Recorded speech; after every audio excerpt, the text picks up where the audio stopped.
Thank you for joining us wherever you are. This podcast episode is brought to you by the Old Ways Actual Play team. This actual play uses the 7th edition Call of Cthulhu tabletop role-playing game rules by Chaosium. This actual play is performed by adults and in an adult setting. While we try very hard to stick to language for all ages, listeners should know that this podcast may include mature themes. All content, including names, places, events, companies, and etc., that may bear resemblance to entities living or dead, is strictly coincidental. My name is Michael Diamond, and for tonight's game, I will be your keeper. Thank you for joining us again with another episode of the Old Ways podcast. I'm your keeper, Keeper Michael, and we return to Horror on the Orient Express in the Milan finale series. And so, off the top of the show, I'd like to thank all of our listeners and our backers for listening to and supporting the show, sharing it out on all of your wonderful social media platforms.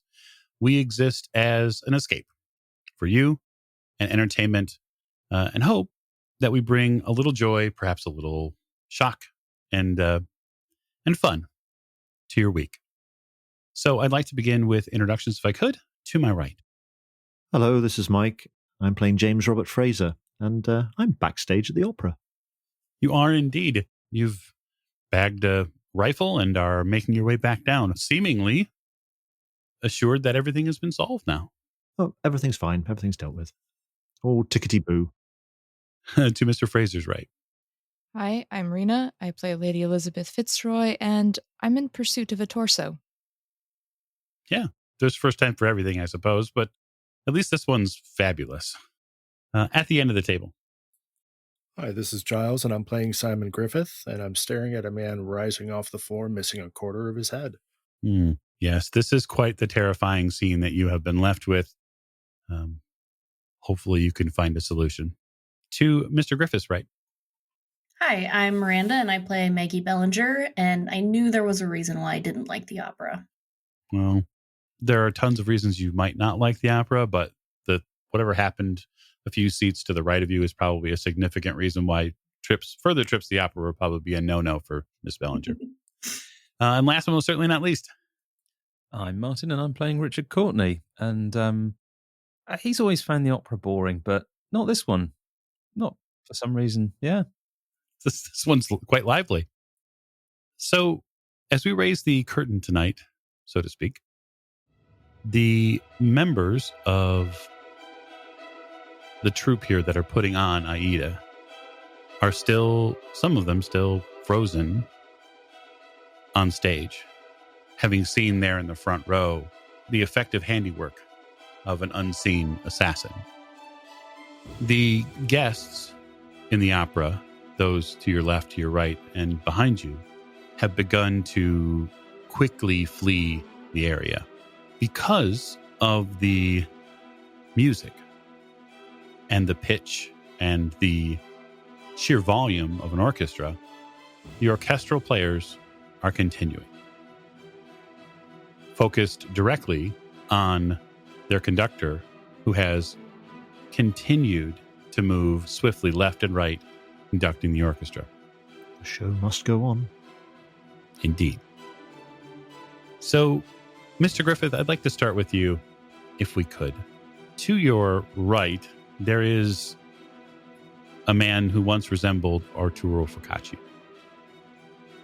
He is just rising, pushing himself off the deck of La Scala and grabbing for one of the opera chairs. You can see a long, thick cake of blood and brains that seems to have slipped down onto his shoulder, and his entire form is racked with this shaking. Just beyond him, an older woman, a bit heavy set, with long gray hair, is in absolute catatonia with whatever's happened to him. And given your proximity and your attention that you've placed there, you can see that she suffers from some sort of scarring, old skin here at her throat.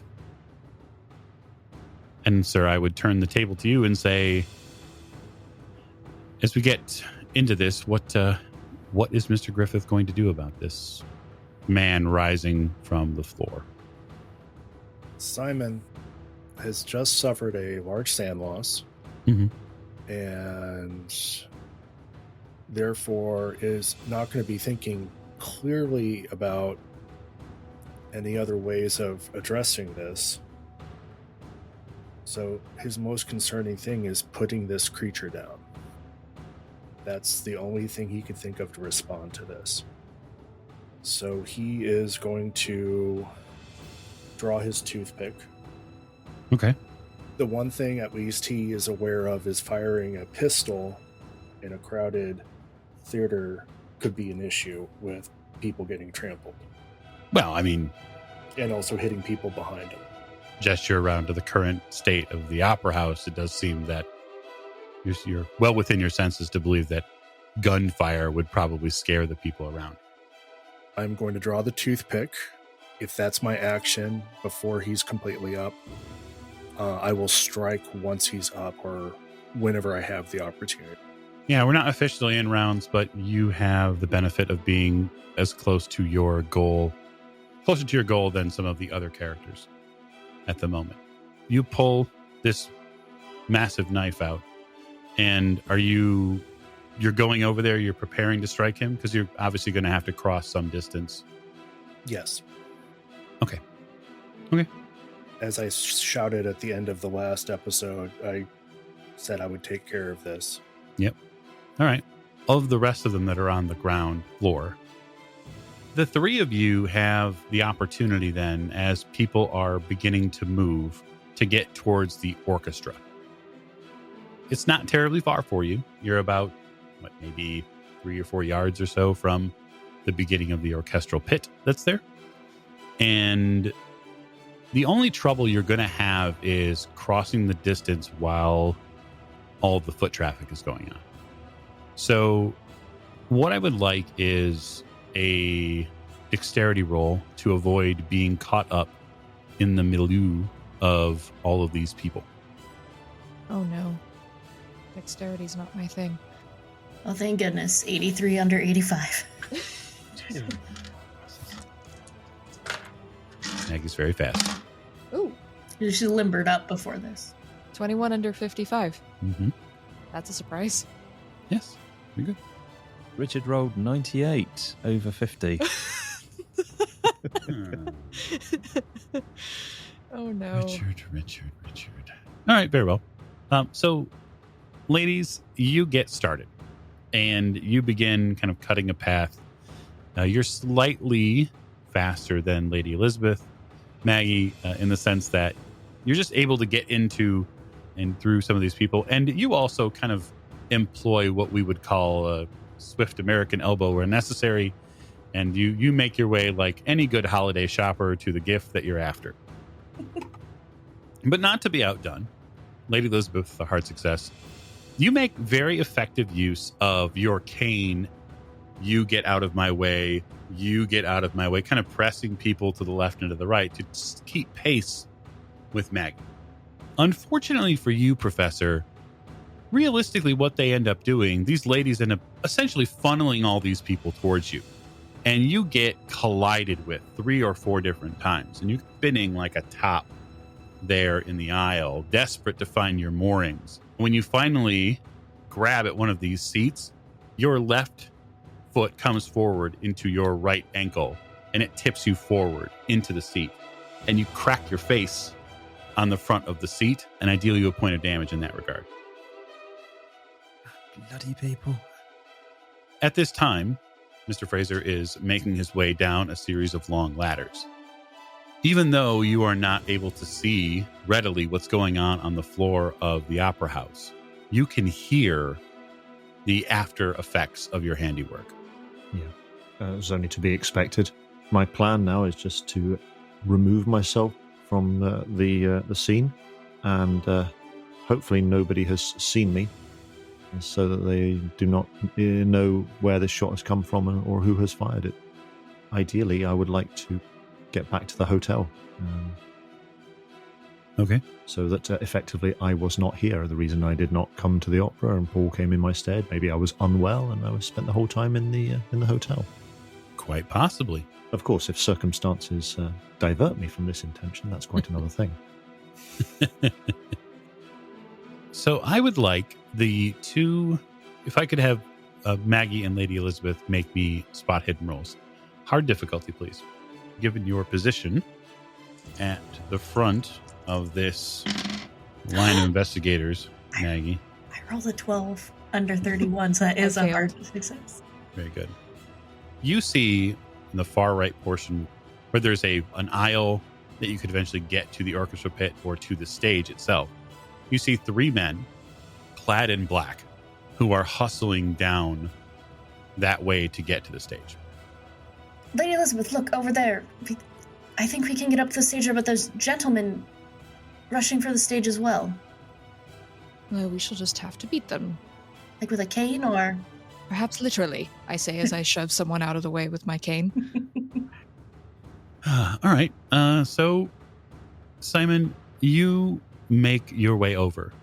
It doesn't take you more than probably 4 or 5 big steps to get to the aisle, and then it's 2 or 3 seats before you're near Arturo. And he has pulled himself up to a knee and is beginning to try to make it back to his standing height.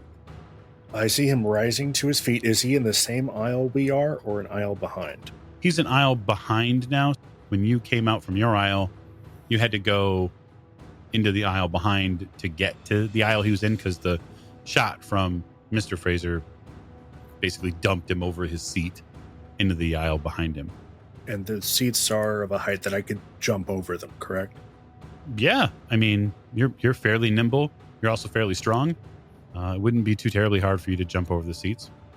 All right, I'm going to go ahead and do that. Leap the seat, and I'm going to grab him and pull him back down to the ground. Okay. So I want to get this correct in my head. So you're going to leap over the seat and grab him. You'll have him from the back of his clothes, yes? And are you going to push him back forward, or are you going to pull him back towards you? Which one? I'm pulling him back towards me. Okay. In the direction of the ground, so I can turn my body to lean on him, because I don't want to be seen like reap, stabbing him above. Sure. But I also am worried, whatever this is, that it could do something if it has freedom of movement. And if I have it on the floor in the aisles, it may not be able to. Okay. I'll be constricting. Certainly. I'm going to have you make a jump roll to clear the seats. Okay.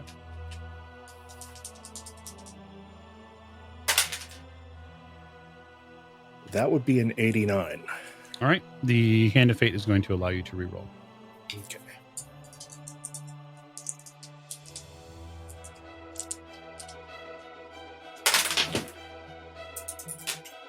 $72. Oh, okay. Well, I don't suppose your jump is 75. It is not. Most people's are not.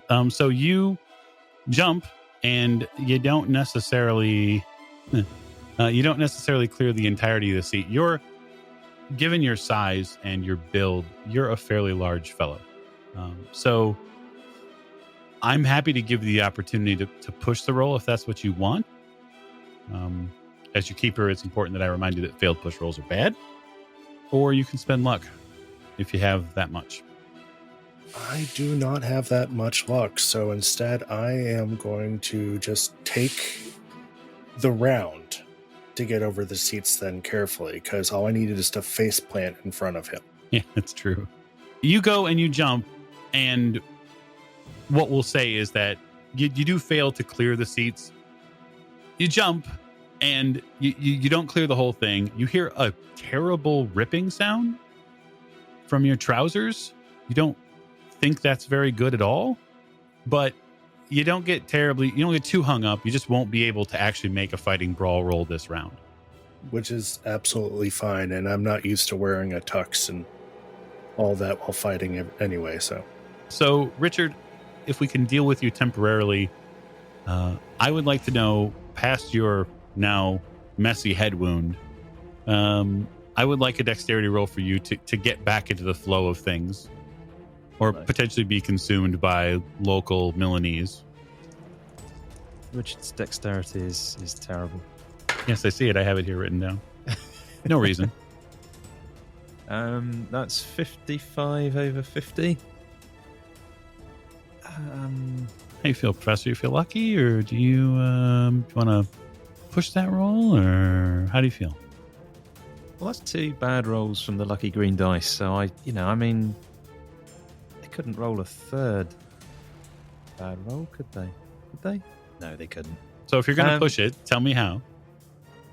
Yeah, so he's just sort of, I guess, scrabbling to get up, and he sees one of those seats next to him, and he thinks, well, rather than do this on my own, I'm going to pull myself up by the seat. He's going to try and use this to help him steady himself and get back up.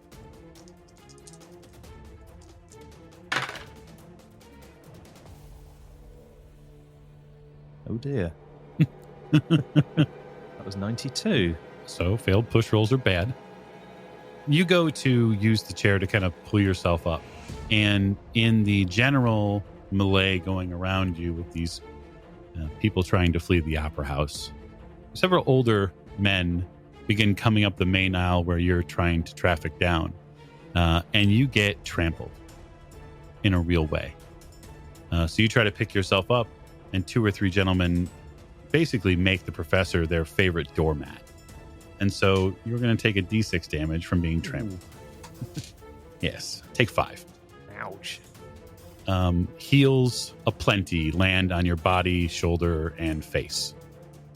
You think you hear something in your collarbone crack, and you cry out in pain. Well, I don't know. The opera was starting to look interesting, and no, he's done with it now. He's not going back again. This is it.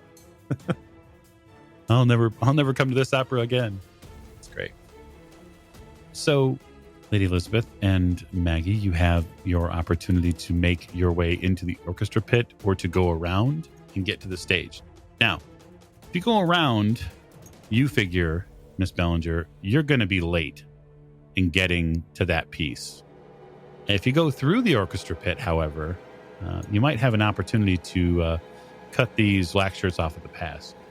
Well, Lady Elizabeth, I believe you know as well as I that the shortest distance between 2 places is a straight line, so I would say we should cut through the orchestra. Through the musicians we go. Okay. So you proceed to go through the musicians. If you would like to make it to the stage to beat them, this will require another dexterity roll as you upend many of the orchestra instruments and people to make your way to what you want. 26. 53, under 85. All right, fair enough. You continue forward. There's a lot of strange notes that begin to get played. You hear a bunch of exasperated musicians. The maestro wraps the baton on the podium and begins giving you just a complete dressing down in Italian, which, since neither one of you speak fluently, you have no idea what he's saying. It is at that point, however, that he looks to his left and sees the opera house now in an uproar.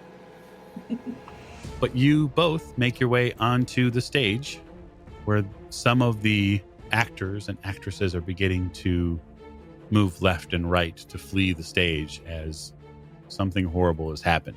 And speaking of something horrible, Simon, you recover from your less than impressive jumping to see that Arturo has reached his feet. He has turned to face you as you recover and get yourself into a bit of balance there on your feet. I will do the one-handed grab. Mm-hmm. Okay, so I have the blade along here, so it's not like I'm waving around a blade that everyone can see. Sure. It's not the clearest thing. And I'm going to try and pull him down, so that would be a fighting brawl.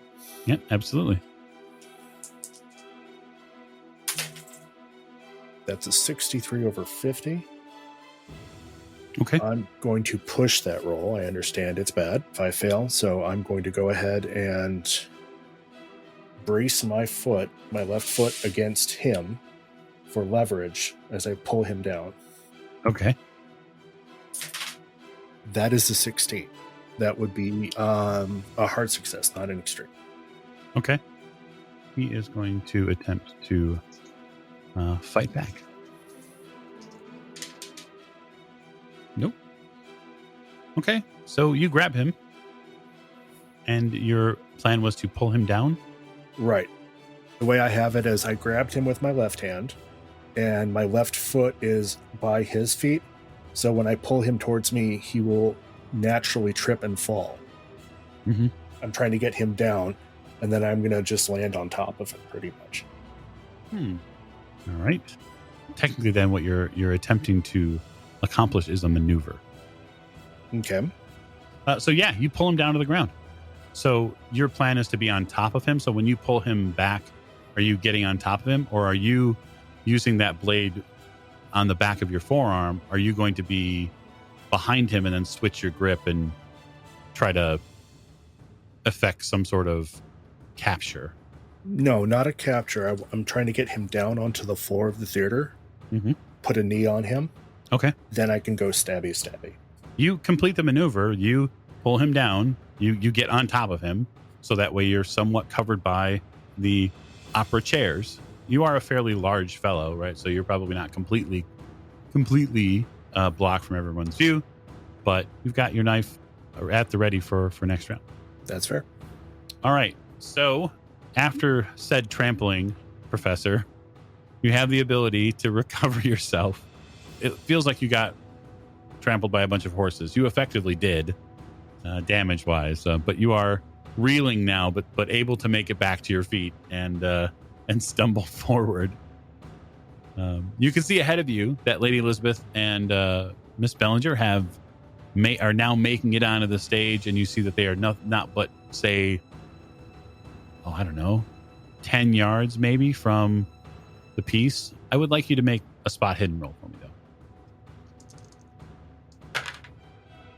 Oh, I don't know what's going on this evening. That's 81. Fantastic. You see nothing. Wonderful. No. Your mind and vision is directly focused at getting the second piece of what Professor Smith has just been so desperate to collect. And to that end, Maggie, you will reach it first because your dexterity is fairly high. And so as we go into rounds on 85, I would like you to tell me what you're doing. I grab it. I want to run towards it, and I want to grab it. You run forward. Mm-hmm. Every step you take towards the piece, your body gets colder and colder. You can feel the air pressure change. You can feel the sweat on your fingertips as you reach out and touch the opalescent, intricately carved torso piece. And so I would like you to make me a Constitution roll. Okay. Oh, 61 over 45. Would you like to push that roll? Yeah, sure. So I'll give you some flavor text to push off of because that seems only fair. Cool. You touch the chest piece. You run your hands over the pectoral portions of it and you grab onto the sections where it would connect to the right and the left arm. And as you do, you feel your heartbeat start to pulse in your body. And your heart rate goes from something that was likely in the 120s and 130s to something that escalates far above 160. It feels like your heart wants to burst out of your chest. Maggie would take one hand and even put it on her chest just to make sure her heart wasn't actually pounding out of her chest, and then maybe take a really deep breath, swallow, steady herself, and then try to grab it and go again. You take a moment to steady yourself. You can feel the rush of the moment. You feel the eyes of these men in black shirts barreling towards you. They're bearing down on you. And as they do, you reach back out and you grab for the piece. Hey, 26 under 45. You grab it and you feel yourself cough. As you do, something comes out of you. It's this viscous, dark fluid. It covers the floor near the torso. But in the moment you recover and pull it off the mannequin holder. I probably have to like wipe my mouth if there's anything still on it. So gross. But I'm grabbing and getting out of here. Well, I'm assuming there's a back exit. You grab it. That is your action. You have acquired the second piece for the moment. Yeah, my intent is to go, just so you know. Understood. So in descending order then, Mr. Griffith. At this point now, since I am on top of him and I have the blade in my hand, Yep. I'm going to flip it and ram the blade up through his lower jaw into his brain. Okay.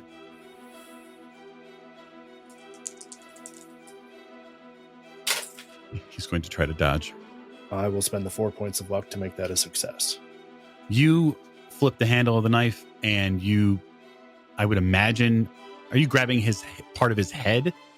Yeah, I'm grabbing the part that hair is still on. So you grab part of the hair and you stab at the upper part of his jaw, and he moves his head just to the right as you connect with the floor of the opera house. That's 80. So we'll go to Mr. Fraser. On 60, we're just going to keep you as far as knowing where you're at. Sure. The commotion has continued, so you've made it down to the stage level at this point. You do have the ability from that stage portion through these curtains and the pieces that are here. I'm going to give you a hard spot hidden roll to see if you notice some things going on stage. My plan is to exit by either the dock doors or the stage door or something like that. Make my way back to the hotel. I'm hoping that the others are currently rapidly leaving the opera as well. I'm sure that they are, because, it would be foolish not to, wouldn't it? That's true. It would be. So now I have to work out in my head what half of 78 is. Well, it's not 87, I'll tell you that. Fair enough.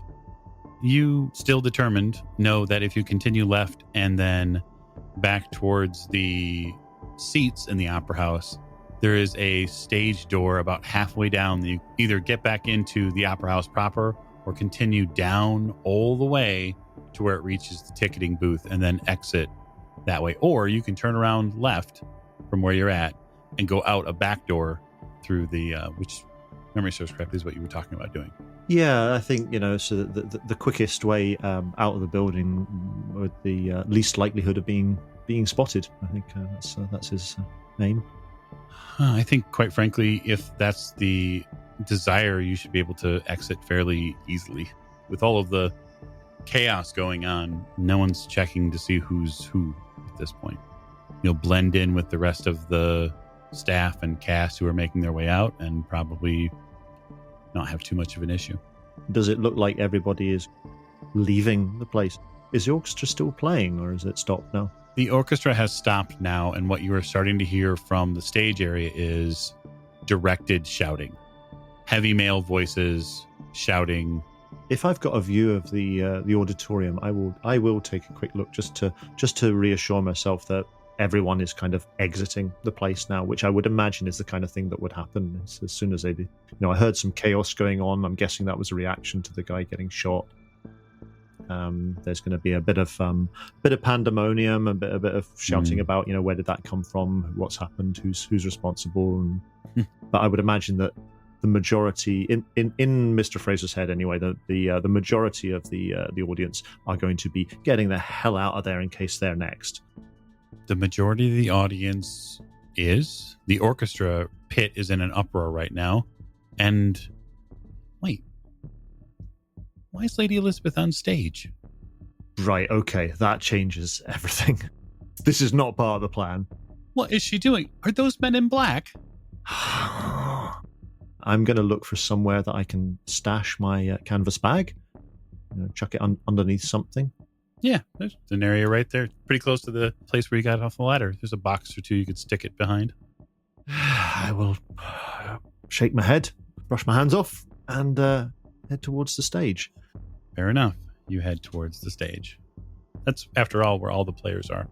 and see what on earth is going on and why Lady Elizabeth is in the middle of this pandemonium and not somewhere safe. Speaking of the orchestrator of all things chaotic and levels of pandemonium, Lady Elizabeth, it is your action on 55 with Miss Bellinger having acquired the piece. It looks at some cost to her physically, maybe. You are about halfway between her and the end of the orchestra pit. You're about halfway at this point, having gone to collect it. And you are way closer to these men in black shirts than you'd ever want to be. And they are hustling, and it looks like, to intercept Miss Bellinger immediately. Is Maggie close enough that I can grab her other arm and pull her away? You could run to her and pull her away. You're not certain whether or not you're going to be able to pull her away fast enough before the two of you get caught. Well, I will have to hit someone with a stick if I need to, so... That's fair. I'm going to go grab Maggie and start pulling her faster away. Okay. You get to Miss Bellinger, and it's at that point, Maggie, you get grabbed by the arm or the shoulder, one of the two. And it looks like Lady Elizabeth's intention is to hustle you out of the room. Which direction? Because I would be insistent that we go backstage. I mean, backstage to both of you would be way smarter than trying to turn around, go back to the orchestra pit, and go out the front door. Yeah. So I guess that would be to you, Lady Elizabeth. Where would you be leading Miss Bellinger? Towards the closest exit. So you benefit, Miss Bellinger, of having been in this place. And so when she gets to you and says, we got to get out of here, you turn, torso piece in hand. And as you turn, you know where the backstage curtains are. Yep. And as you move in that direction, you begin to see the shape and form of one James Robert Fraser coming through that doorway. If you care to step this way, your ladyship. On 50, I would like Professor Courtney and I to roll a single D10. I'm going to roll one, and you're going to roll one. You tell me what you get. I'm going to use the slightly less lucky purple dice. 5. All right, you go before I do. You have seen the situation there in front. It looks like Maggie's gotten her hands on the torso, and it looks like they're trying to take off through the backstage. You know that area because you and Maggie had an opportunity to go around the backstage area at Scala, so you probably can suss out between the images that you're seeing that they're likely going to just make their way out the back. That makes sense. Yeah, so Richard is going to head in that general direction, catching up as fast as he possibly can. You can make an all-out movement if that's what you'd like to do. You can take up your entire time and action by doing that. I won't require any roll. You just need to tell me whether or not you're going through the orchestra pit or you're going around the stairs. If it looks like they're definitely heading towards the back, of course he doesn't know definitely, but I mean, if there's a fair chance, then I think he's going to go around the orchestra rather than through it. Okay. To the left or to the right from where you're at? I feel like this is an important question. To the left of the orchestra as he's facing it. So that would have been the path that Lady Elizabeth and Maggie would have had the option to go to, because the right path would have been way far out of the way. Yeah. I just like to know in my head where you're heading to and how you're going to get there. Mm-hmm. So on 50, Simon, the form of Arturo begins to shake and quiver. He is not in his right mind or capacity, it seems. Underneath your body, you can feel through your legs and through your arms as you've got a hold of him, that something terrifying is happening to him inside. You feel motion under his skin. You can feel it move up and down on your legs because you're on top of him. It feels like there is a river of movement beneath his skin, and you can even see the skin curl and move underneath of you. The movement continues in a violent method until the remaining clothing that Arturo is wearing is breached by thousands of shards of human skin and blood. and his face and body expand outward. What you are sitting on top of, still trying to hold on to with your knife at the ready, is a face that is alien to anything you've ever seen before.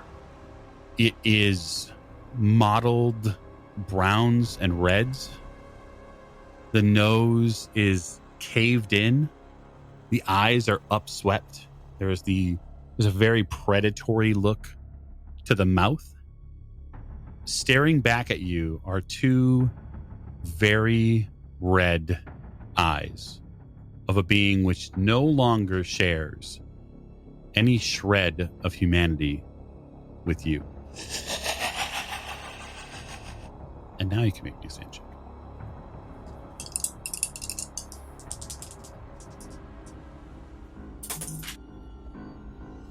04. Oh, good. That's excellent. After that, Maggie, the black shirts close distance. And so they will engage with you on the next round, unless you're going to completely attempt to flee, Yeah, which I assume that you are. probably. Yeah. Speaking of next round, here we are. Miss Bellinger, 85. I would like to continue to flee into backstage, hoping that they aren't familiar with the layout of how it is backstage, Mm-hmm. and that I can lose them on my way to the back door. It sounds like a fantastic idea. Pulling Lady Elizabeth with me. She was originally pulling me, but the tides have turned.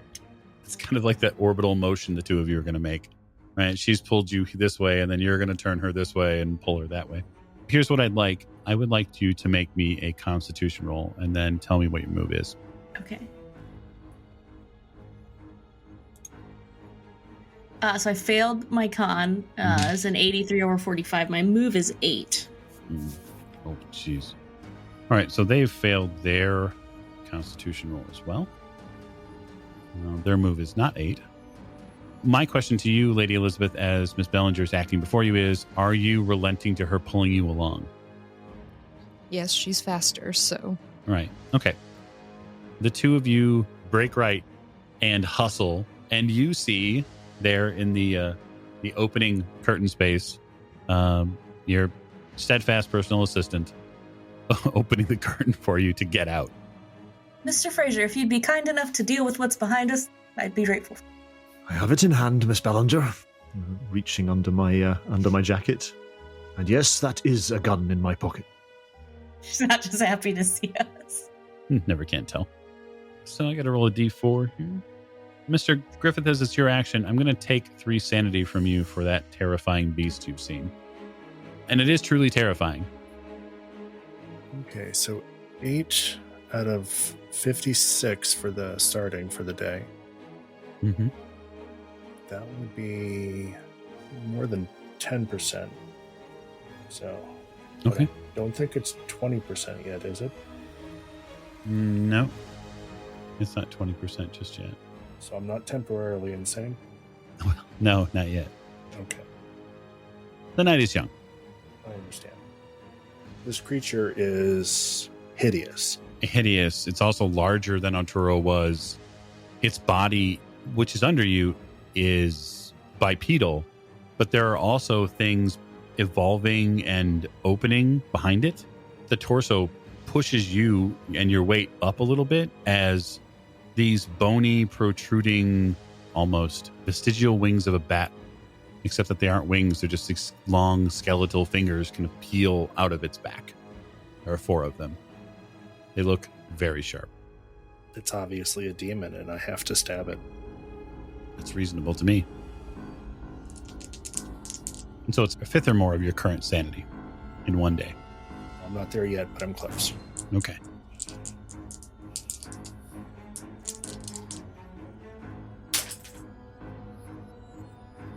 That's an extreme 06 on my blade. Ooh. In fact, here, just a second. This is one of those where I have to pull Martin. Okay. You reach back and strike out with your massive toothpick. You dig into its flesh, So an extreme is an impale. It's max damage plus rolled damage, yes? Yes. So it is 12 plus 8 more, so 20. Okay. You stab it fairly well. And it gives you this sickening sound, this desperate, pained scream as you stab into this beast. When you withdraw the knife, you realize that something has come with it. Some sort of fluid has come with it. And as the knife is removed, there is a hot searing on the blade that is taking place. And you feel a sting on your hand and arm. But you strike successfully, sir. We will move to Mr. Fraser. From your vantage point, sir, as the ladies of your party begin to exit the stage, 3 gentlemen, I use that term very loosely, of course, are beginning to turn their way. They are dressed from head to toe in black, Okay. and are very clearly members of Mussolini's Black Shirts. This is the point that, ushering the ladies behind me, I draw my pistol and point it very calmly and steadily at these gentlemen, taking careful aim at them. My arm outstretched in front of me. Gentlemen, if you'd be so kind as to stay just where you are. All right, so I think that's a fair preamble for your intimidation roll. I think it might be, yeah. Intimidation is not exactly his forte, but I'll give it a shot. That is all right, because I am going to place you at advantage with the Hand of Fate. Ooh, bonus die. Thank you very much indeed. Let's see. Right, so my intimidate is 30, so it's not. It's a little bit more than base. I mean, he does have to reprimand the serving girls from time to time. Yep. Well, I have to say, I would have been able to spend a little bit of luck to have made it, but I wouldn't have wanted to. However, thanks to the Hand of Fate, I got a hard success, 0-5. Excellent. The 3 men who had come with a complete head full of bully boy steam stop dead in their tracks when they see the raised pistol. While they are armed with the truncheon, they're not interested in attempting to get past you with a raised pistol. Excellent, gentlemen, excellent. I can see you are level-headed chaps. Now, if you'd care to just back away, and I'll motion with my hand in a move yourselves backwards manner. Sure. They begin to take all of the proper actions to disengage themselves from the situation. Splendid chaps. And I will slowly start stepping backwards while keeping my eyes firmly fixed on theirs. Very good. Lady Elizabeth. I believe I'm still being pulled along by Maggie, so... You are. You're a little concerned at the speed at which you're going. Not that you're going too fast. You're more concerned that Miss Bellinger and this torso piece and all of the chaos, which is the backstage of an opera, there's a lot to be concerned about here. You also are running through basically a very ill-lit back room. As far as your action in the rounds go, what would she be doing to steady herself or prepare herself? I don't go in for the high heels that are stylish now for obvious reasons. But I think I would, with one hand, like picking up the hem of my dress and everything to make sure I don't trip over it, and steadying myself that way. Since the 2 of you have made it back into the area behind La Scala, and it's dark, I'm going to impose either a movement penalty at how fast you'll be able to move, or should the 2 of you decide to keep your pace, we will require hard dex rolls to get to the back door itself, as there is, again, a chaos going on back here as well. I think, Miss Bellinger, do slow down a little bit. We might trip or fall or break that thing. So calm down. It's most undignified hurry. Mr. Fraser's taking care of it. We'll be fine. Slow down, I said. Maggie would slow down, knowing that there's some safety with Mr. Fraser between us and them. Okay. So, Professor, you see Mr. Fraser quite matter-of-factly back the black shirts down with a raised pistol on the stage. It's actually backlit fairly well. It feels like a scene in perhaps a more American play or opera, but the three gentlemen who were going to prove likely to be a serious problem are being told to tuck their tail between their legs and go home. You make it onto the stage finally as the three of them continue to back away. So the professor is going to give these guys a wide berth. Yeah, he doesn't want to get grabbed, held as hostage, or if indeed they associate him with Mr. Fraser, but yeah, not taking the risk. Okay. You're going to make your way across the stage then? Yeah, to the backstage, that's it. Yeah, backstage area. So, yeah, Mr. Fraser, you would see the professor making his way. Looks like the poor man's been trampled. He's bleeding from the head. Oh dear, how sad. Never mind. All right. That just leaves one minor piece of housekeeping.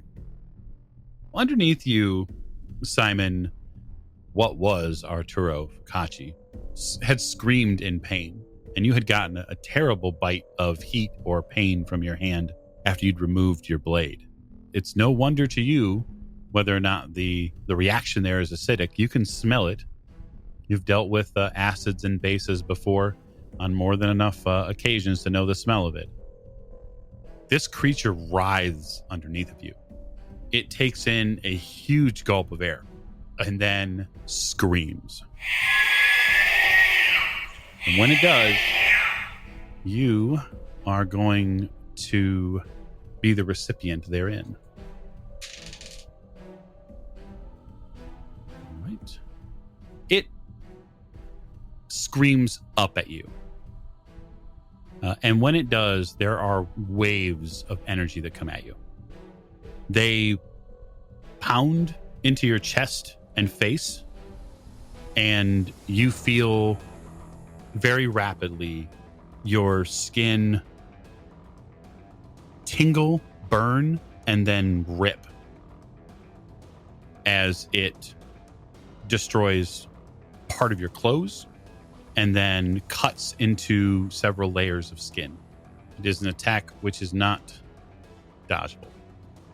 You feel your ears pop, and then the room around you and the sound go temporarily quiet. You take 8 points of damage. Professor and Mr. Fraser, the two of you from your position on the stage hear a sonic eruption, the likes of which you have never heard before in your life. What was that?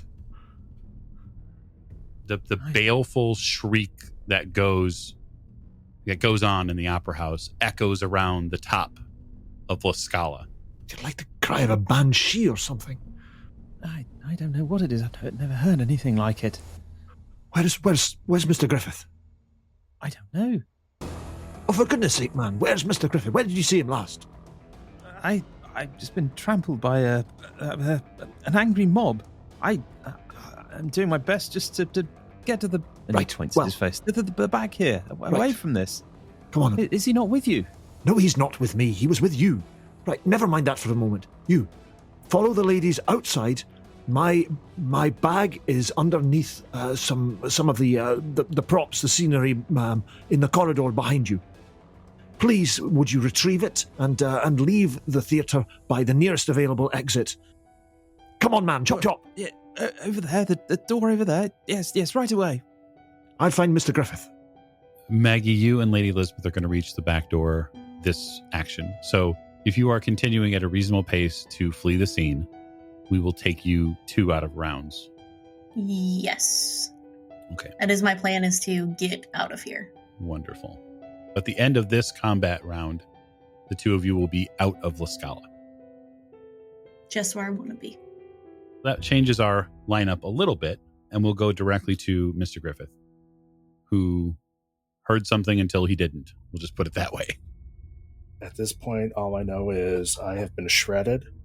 And I have acid on my hand and on my knife and everything else, and I'm going to stick this thing as far into it as I possibly can. Okay. I am going to burn the luck. I will spend the 23 luck to make that a regular success. Okay. You're going to spend 23 luck and make it a success. Very good. Roll damage. Because the creature's not dodging. 7 points. You stab directly into where you'd aimed for earlier. You plunge the knife. It rakes off of some of this hardened bone on its flesh, but it still digs in near the collarbone, and the creature starts making all sorts of these weird slathering noises, coughing and racking. I would like you to make me a luck roll.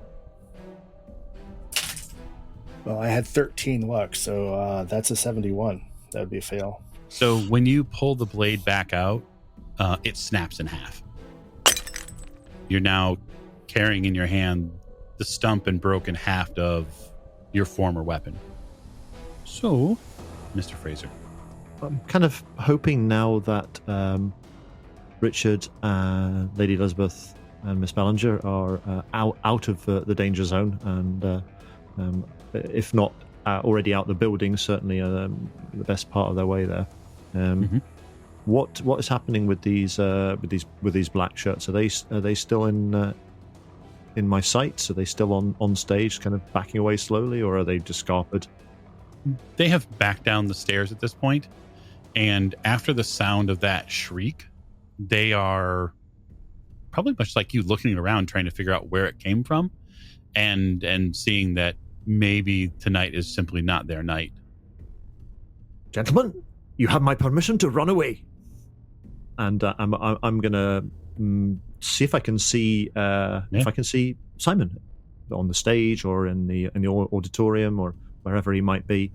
Just a spot hidden roll to notice what's going on with Simon. Yeah, the last place I saw him was when he was sitting at his seat, but obviously a lot's happened, and Professor Courtney was absolutely no help in determining where he might be now.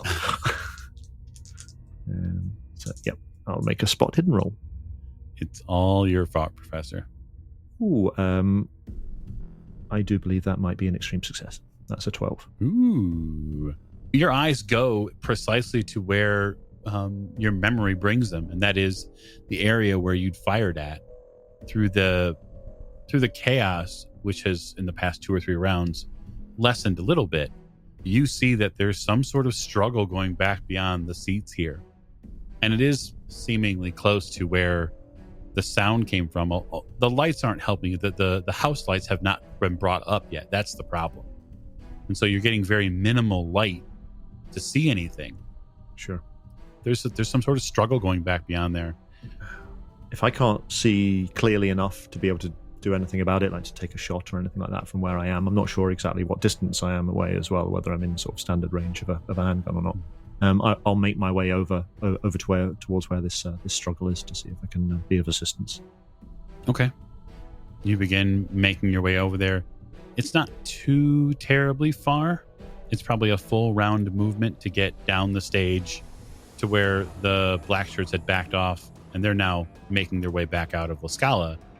It's probably a full move to get down the stairs and past the orchestral pit to where you could see what was happening. Sure. Yeah, well, that's what I'll do then. At the end of the round, I will give you your visual. Professor, are you doing what you've been asked to do in collecting the bag that Mr. Fraser pointed out? If the bag is within reasonable reach, then I think he would probably... I think he's just caught up in events here, and he's just doing as he's told. He's been told to get out, get a bag. That's exactly what he's going to do. You get a bag, you think it's his, and you make your way back out. The backstage lights have not come up yet completely, but there are a few walking lights for staff members to do scene changes and that sort of thing, so it's not completely dark. And you had been backstage before, so you pretty much know where you're going. This damn blood in your eye, it's terrible. Simon, it's going to use its strength and push you off of it.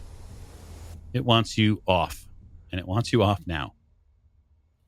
And so it is going to engage in a fighting brawl roll with you to push you off. Okay? Okay. It is at advantage, as it is a larger build than you.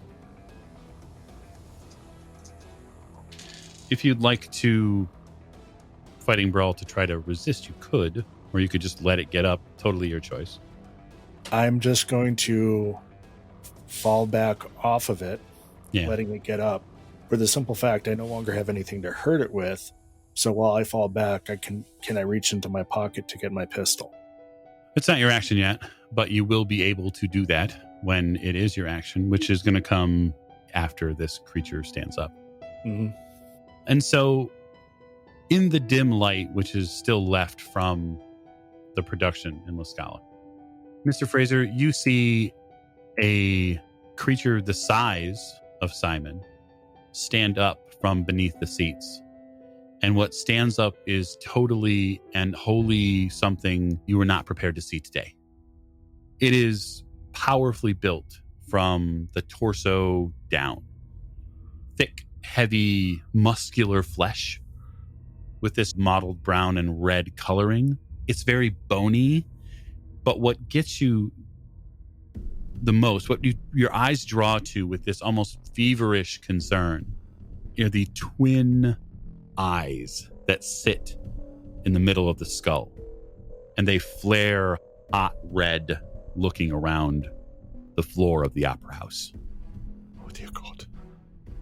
And its maw opens, and you see it distend, flexing outward as it gives this ravenous and hungry groan. You see it's also covered down the top of its torso by this yellowed, slick fluid from gaping wounds at its neck and in its chest. Now, sir, I will ask you to make a sanity roll. Very well. My sanity is currently 38.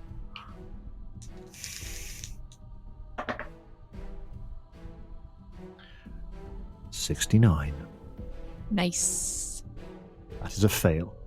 Understood. So I'm going to feel the brunt of this. Yes. So the failed sanity roll, creature, Could be a 1. You've rolled a 1, haven't you? So it's fine, yeah. I take 7 points of sanity from you. Oh, bloody... And I'm going to ask you to make an intelligence roll. I don't need to make an intelligence roll. Ah, I have hit indefinite sanity. Very well. Or unless there's something going on that I don't know about. It's really the last thing that you see in the moment here is this thing standing erect, its body steaming with fluid and bits of remaining human flesh that's been left over from the cocoon that it shattered out of. Ugh. And you stand there transfixed, utterly and completely unable to move. Or speak or anything. You can speak. Our Father, which art in heaven, hallowed be thy name. Thy kingdom come, thy will be done on earth as it is in heaven. Give us this day our daily bread, and forgive us our trespasses as we forgive those that trespass against us. Lead us not into temptation, but deliver us from evil. Thine is the kingdom, the power, and the glory, forever and ever. Amen. The only response that you get from the heavens happens on the floor of the Scala in the form of a bristling, crackling cackle from this creature. And so, Simon, we go to you. I'm going to ask this, since it has stood up and stared at Mr. Fraser. Mhm. It's not looking at me at the moment, correct? Nope, not at all. I would like to shoot it in the back. Okay. I'd quite like to get out of here alive, if it's okay. That is a miss. Is it? What kind of gun are you using? I'm using a pistol, 52. Point blank I range, you get a rolled bonus die, yeah. Yeah, that's what I'm saying. Should get a bonus die for it. 32. So I'm going to spend the 7 luck, I'm down to 6, Okay, to shoot it in the back. very good. And it cannot dodge because it is not facing me, so Nope. It is unaware of what I'm doing, correct? As far as you know, yeah. Can't dodge Well, a bullet. I'm hoping. 9 points of damage. Okay. You do the best you can. You pulled the gun. You had just basically let it get up and then fallen back, right? Yeah, just falling back on my rump Yeah. so I could shoot up. I've got the floor beneath me. I'm more or less sitting with one hand bracing me and both my feet and my rump on the floor. Okay. Yeah, you fire up and you drill this beast in the back. It howls again as this yellowish fluid spurts out of it. And from the spray forward, the seats of La Scala, they hiss as droplets of this creature's life force drop on it. And you 100% to get its attention. So, correct me if I'm wrong, Mr. Spike. I don't think Mr. Fraser continues to get actions at indefinite insanity. No, so when you hit indefinite insanity, you automatically have a standard, ordinary bout of madness for however many rounds determined by the dice. Or Fantastic. after that, you enter a state of extreme fragility, where even the loss of one sanity point can push you into a bout of madness. This is going to be fun. And that lasts for some considerable time. So, for the benefit of everyone, it's important to point out that Mr. Fraser is a pulp investigator, which means he may inquire of some very interesting things which happen. Because bouts of madness are tons of fun. Insane insights and whatnot and so forth. Uh-huh. Let's see here.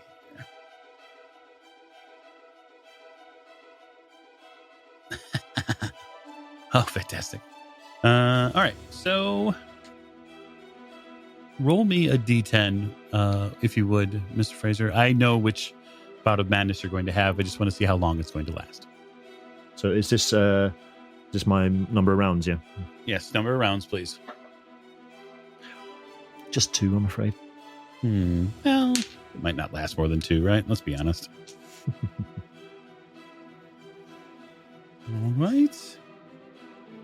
You are flooded with feelings. These pressing feeling. You're here in this beautiful opera house, and this thing, whatever it is trying to steal the show, and that simply will not stand. It is clear that this is the hour for James Robert Fraser, and he shall take the center stage totally and completely, whatever it takes. And so I am going to give you a talent. The talent I'm going to give you, you're going to be overcome with this an insanity-inducing amount of need for exacting justice in the most brutal fashion you can find. Okay, so is this in combination with my need to be center stage? Yeah, absolutely. All right. So I will cry, Mr. Griffith, leave everything to me if you'd be so kind. I have matters in hand. Kindly step aside, sir. Now, you, sir, whatever you may be, with your glowing eyes and your pointed teeth. Well, you don't scare me, sir, not one jot. I shall overcome you. Oh, yes, sir. Come here. I'm going to give you a damn good thrashing. Fantastic. It's too bad I'm deaf and can't hear you. The nice part about this is for Mr. Fraser, it doesn't matter who's listening because he knows everyone's listening. A perfect soliloquy precedes your actions, so feel free to close distance and give this thing what for. Once more into the valley of the shadow of death. Once more. Charge! I'm going to run for it with my pistol pointing dead ahead of me, and I'm going to fire a full volley of 3 shots straight into its face as I run towards it. And if that doesn't down it, I'm then going to start beating it to death with my pistol. Very good, sir. You may. So, you want to make your firearms, your volley, please? My handgun skill is not particularly high, and I'm going to get... Well, I would under normal circumstances get a penalty die for every shot that I fire, but I'm guessing that I'm in point-blank range, so I can just discount that. Yeah. I'm reckoning that by the time I get to my third shot, it's, I'm holding the thing right in front of its face, or even shoving it in the thing's mouth if I possibly can, because it opened that quite wide, so that's a nice, good target. You charge your way in, shot after shot, one to the left, one to the right. And as you finally get the hot barrel of the gun pressed against this creature's chest, you unload, and you feel and hear the reverberation of the bullet as it passes through the chest piece and out the other side. And its back, which is unfortunately directly above Mr. Griffith, explodes outward in a yellow haze. And so I'm going to ask Mr. Griffith to make me a hard dex roll or be showered in acid. Oh, please don't let me kill Mr. Griffith. I thought you were going to say a luck roll. I mean, I'm cruel, but let's be honest, right? 14, that's an extreme success. Very good. You roll as best you can, and the acid showers down all over you and the chairs and the aisle. You feel pain, but you feel like you probably got around the most of it. You are immediately joined by a body dropping on you as the creature loses control. And for the moment, the Scala goes quiet. I'm not sure that it does, because I'm going to jumping on the thing and I'm still laying into it with my pistol. Fair enough. I have more to say on the matter. You have one more round. For a round, yes. Yeah. So that's kind of a wonderful scene there. Fraser perched atop this creature, having likely fired off all of his rounds, then using the Webley's revolver back as just to brutalize and beat this thing in the face. And I'm also going to try and rip his throat out. I'll have the voice back out of you, sir. Wonderful. How dare you steal the voice of an angel? How dare you, sir? Give me a strength roll. Yeah, sure. And then my question is how is Mr. Griffith taking this? So I'm guessing I'm going to get acid on myself and take some damage from that. But don't care about that. Yeah, you don't give a shit. Mr. Griffith is literally just trying to pull himself back together. He's got 3rd-degree acid burns, probably. His clothes are shredded. He can't hear, so he doesn't even know what. He just sees James, blow something up and just yelling. I failed my my strength roll. I rolled 74 over 60. But if you're willing to allow it, I will push it. Oh, I would require you to push it. You're in quite the state. Okay, so I think I realised that I don't quite have the strength for this. Just the way I'm doing it, so I'm just going to fling my gun to one side, and I'm going to try and get myself into a kind of a bracing position, and I'm going to try and kick its head off in order that I can tear its voice box out. Certainly. So sort of braced against the seats or whatever. The heel of my shoe, trying to get it under its chin, just kick it and kick it and kick it. So it's fairly clear as the head comes away from the body. It's fairly clear, Simon, that Mr. Fraser has lost it. Whatever he had, whatever composure was there, that is all seemingly in a previous life. You have seen very brutal things on the battlefield and in some of the mining work that you have done. And while you are as hard-boiled as any sort of an egg, this is a limit. Ripping heads off is a limit. And it's unfortunately, you don't have the energy to do much else than watch it happen and hear the breaking of the bones and the sinew as this creature's head is pulled from its body. And to that end, I'm just going to shuffle back along the aisle on my butt, my feet, getting further and further away, because I want to get away from this.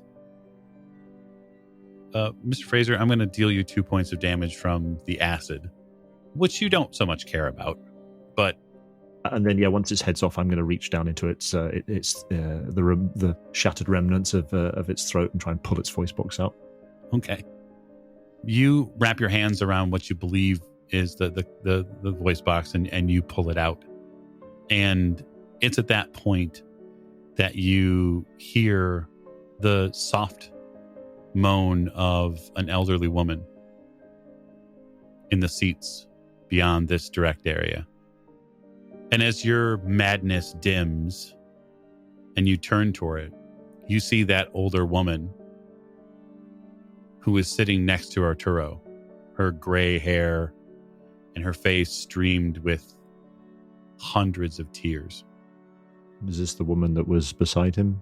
And in a deeply cracked voice, she says, "You came for me, James." And that's where we call our episode to a close. So thank you so much for joining us for the Milan finale series. We greatly appreciate it. And we hope that you'll be listening intently next week. Thank you.